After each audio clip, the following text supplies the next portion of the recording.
Most people say they want discipline. They admire it from a distance. They talk about waking up earlier, working harder, staying consistent. They watch videos about it. They make plans about it.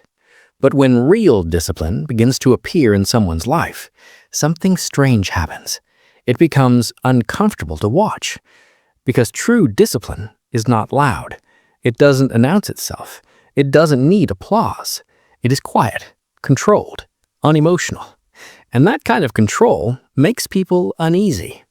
Modern culture celebrates excitement, motivation, quick bursts of energy. We are surrounded by messages that say success is about passion, inspiration, and feeling good. But the Stoics saw something very different. They understood that the most powerful force in a human life is not emotion. It is control over oneself. Not control over other people. Not control over circumstances. Control over impulses.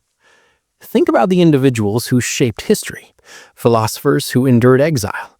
Generals who faced overwhelming odds. Leaders who carried enormous pressure without breaking. Their defining trait was rarely excitement or passion. It was restraint. The ability to stay steady when others panicked. To stay disciplined when others gave in to comfort. To remain calm when the world around them became chaotic. This is why true discipline often appears dangerous, not because disciplined people harm others, but because they cannot easily be manipulated. A person who controls their impulses cannot be controlled by temptation. A person who controls their emotions cannot be controlled by provocation.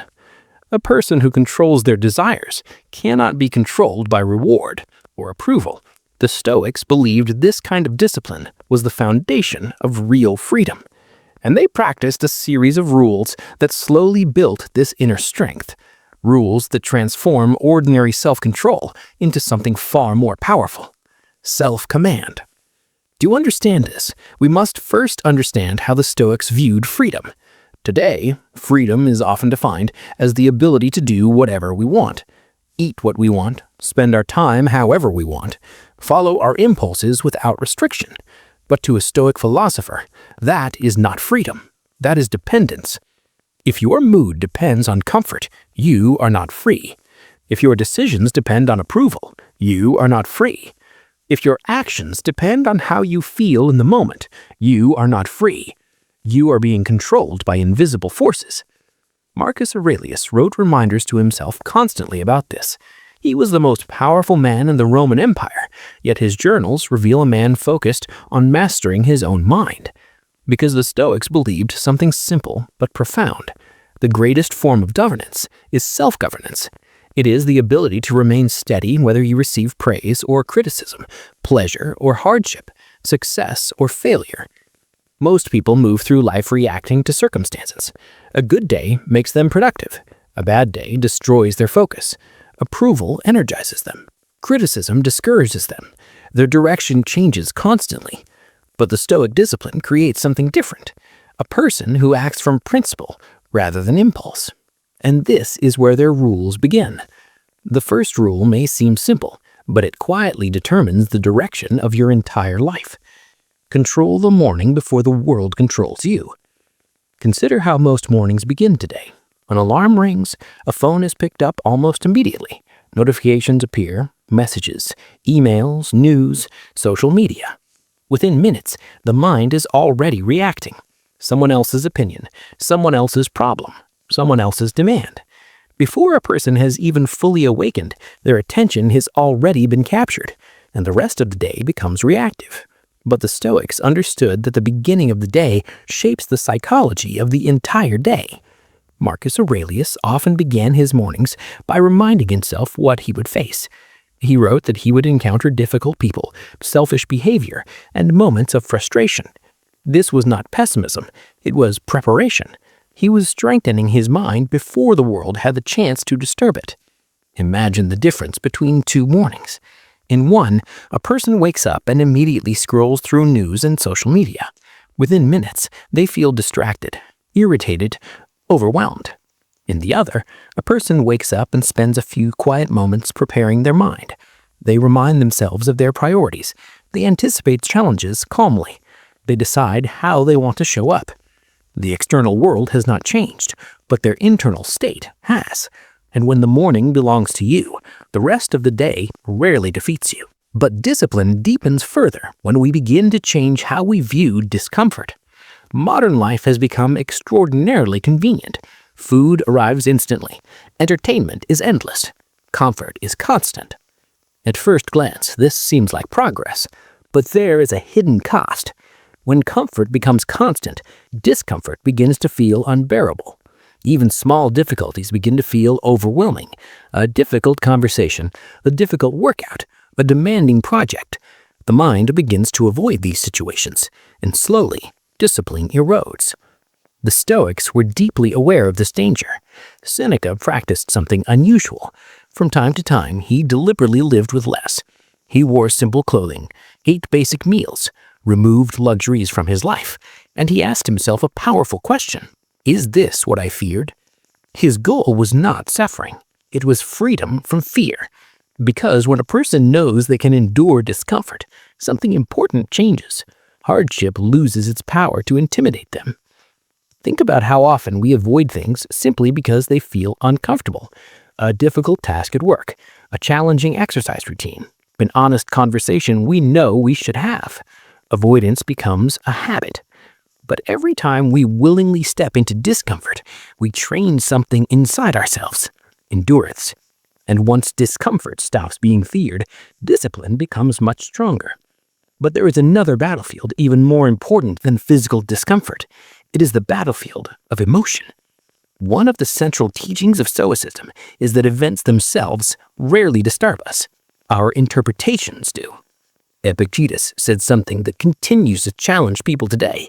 It is not things that disturb us, but our judgments about things. Consider how quickly emotions can take control. A critical comment from a coworker, a harsh message online, an unexpected setback. Within seconds, the mind can fill with anger, defensiveness, or anxiety. Words are spoken impulsively, decisions are made emotionally, and later, regret appears. But the Stoics practiced something powerful. They created space between stimulus and response. Instead of reacting instantly, they paused. They examined what was happening. They asked themselves whether the situation truly required an emotional reaction. Imagine receiving criticism at work. One person reacts immediately. Their tone sharpens. Their pride feels attacked. Another person pauses. They consider whether the criticism contains truth. They respond calmly, or perhaps they simply ignore it. Externally, the situation is identical. Internally, the experience is completely different. Emotional discipline does not mean suppressing feelings. It means choosing responses carefully. And this kind of calm control becomes incredibly powerful, because a person who cannot be provoked is very difficult to defeat. Yet there is another subtle force that quietly controls many people's lives: the need for approval.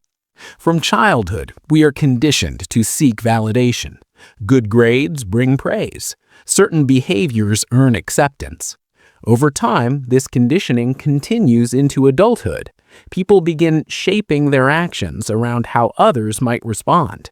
They hesitate to pursue goals because they fear judgment. They soften their opinions to avoid criticism. They sacrifice discipline for acceptance. Marcus Aurelius constantly reminded himself that public opinion is unstable. The same crowd that praises you today may criticize you tomorrow. If your direction depends on their approval, your direction will constantly change. The Stoics believed discipline becomes stronger when your standards come from within. Imagine two individuals pursuing the same goal. One constantly wonders what others think. Are people impressed? Are they supportive? Are they judging? The other person measures themselves by internal values.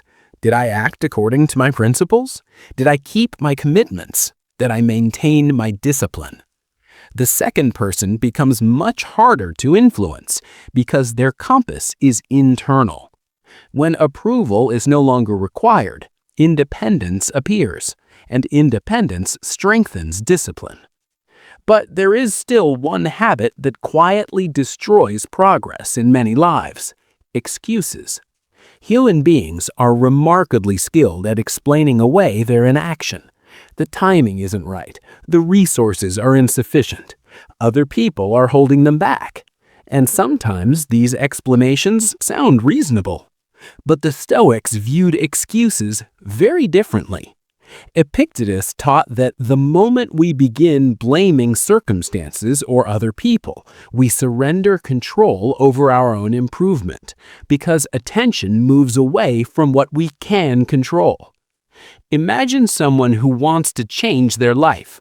They say they cannot start because they are too busy, because they lack support, because conditions are imperfect. Months pass, years pass, nothing changes. Now imagine someone asking a different question. What part of this situation is within my control? That question is powerful, because even in difficult circumstances, there is almost always something that can be improved.